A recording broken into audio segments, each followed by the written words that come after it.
note of apology about the wandering exposure in this video. I had it set on auto ISO and I had the window open. Sorry about that. Hi, this is April. Welcome back to my channel. I've recently enjoyed filming birds and other wildlife with the Sony A7S3. I love the 4K 120 frames per second. It is my ideal frame rate. But I also really do like to take photographs.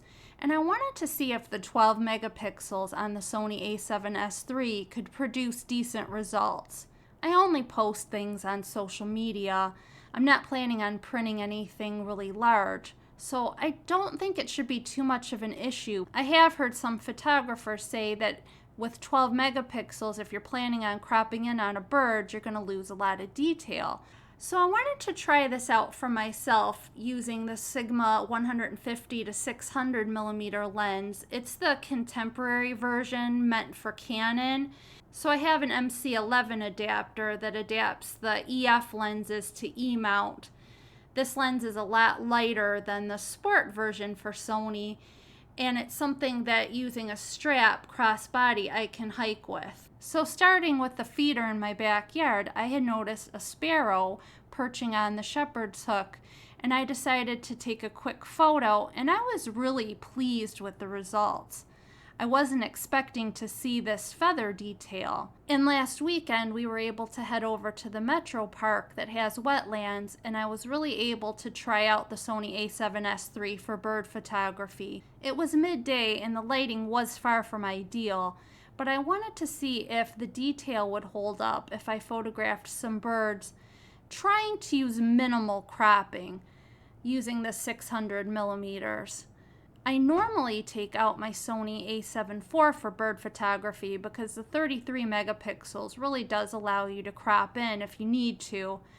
But the 60 frames per second on the Sony A7 IV isn't usually slow enough for me, and it really doesn't smooth out some of the shakiness from handheld footage. I really do prefer the 120 frames per second, and on the Sony A7 IV, the 1080 seems a little bit muddy to me, and I don't like it as much as the 4K on the Sony A7S3. I know this is going to sound extremely lazy on my part, but on the Sony A7S3, I don't like how you have to press in this button and twist to change modes. I do prefer on the A7 IV how it has that stills and video switch that you can just flip between.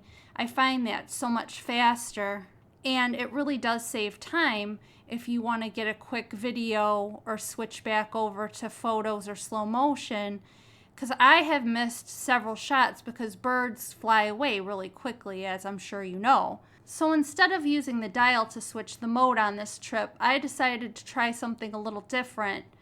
So I had saved all my photo settings on the memory recall number 1. And it also has a basic video setting that you can change. So I changed that to 120 frames per second, and I could slow it down in DaVinci Resolve later.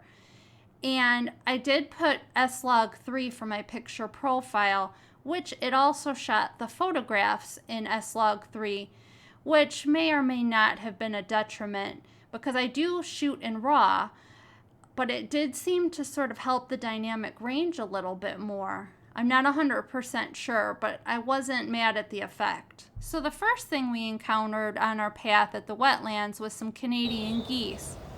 I'm not gonna lie, I'm a little intimidated by them because they can definitely come and flap and peck at you. I've seen it before, so I kind of stay clear of them. Next, we encountered this young swan with its mother. This was a highlight of my trip. And I really do think the Sony A7S3 really picked up on the feather details. I was really close, so I didn't really have to do any cropping. Next on our path, we encountered this cardinal, and he was so friendly. He didn't fly away. He actually hopped towards me and stuck around for quite a bit. I wasn't sure if he thought maybe I had some seed on me, which I did not. I never usually feed the birds out in the wild. But this was a real delight, and like I said, the sun was really bright. It was not the best lighting conditions, so I really tried to work on it in Lightroom, and this is the best image that I was able to obtain. But I am pleased with the feather detail, and I don't think the 12 megapixels really has a major impact, especially posting this on social media. The park is always full of so many red-winged blackbirds. You'll see them everywhere, and they're not shy at all.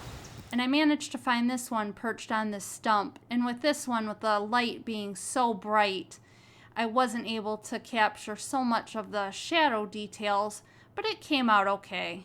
This would have been much better early in the day or later in the evening.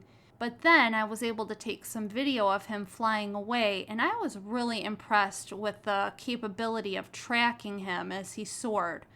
That was really nice. And as you leave the park, they have these feeders set up, and I was able to capture these starlings, and I was really quite impressed with the photos I was able to get, as well as the video. But I do think that the feather detail is quite nice, and I did minimal cropping because, again, I had 600 millimeters to work with. I don't think I would have been able to get this much detail if I would have taken out the 100 to 400 millimeter Sigma lens. So all in all, I must say I was quite pleased with the Sony A7S III in taking bird photographs. I really feel that if you don't have to majorly crop in, you'll be okay. But my dream camera would be to merge the Sony A7S III's 4K 120 frames per second with the A7 IV's 33 megapixels. I do have major gas, and I am secretly coveting the Sony A1 Mark II. It has everything that I could possibly want. It has the video specs, 120 frames per second, and it has a lot of the AI focusing features that I've come to enjoy on the Sony ZV-E1. And best of all, it has that stills video switch that makes things so much easier. But there's just one small problem. It's $6,500, and I can't justify that. Even if I was a professional, I don't think I would want to buy it brand new.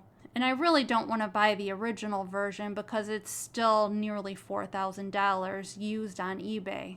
And if you're interested in setting up the movie settings to take a quick video in photo mode, you just go into shooting, image quality, and then you'll see there's a movie settings if you page down. It'll give you a little warning that you really should switch over to the video mode if you want to make a lot of changes, but you can go in there and change your frame rate. And as far as the shutter speed goes, I did use 1/500 for my photos, and I had to use that also for my slow motion video. But you know what? I don't think it mattered so much, because normally if I film in 120 frames per second, I would want my shutter speed to be 1/250. I'd want it doubled, but I cranked it up to 500 and I didn't notice a huge difference because it is so slow. So I didn't really notice a major issue with motion blur. So it's a little hack that works for me. In my perfect camera, I would have the stills video switch, 120 frames per second in 4K, more than 12 megapixels for my photography, and a price point at under $3,000, preferably closer to $2,000, because budgeting for anything more than that is really unattainable at this time. But I do feel blessed to be able to try out the Sony A7S III. It's been a great experience. If you like this video, give it a like. Consider subscribing for more photography and videography content from a newbie like me. God bless.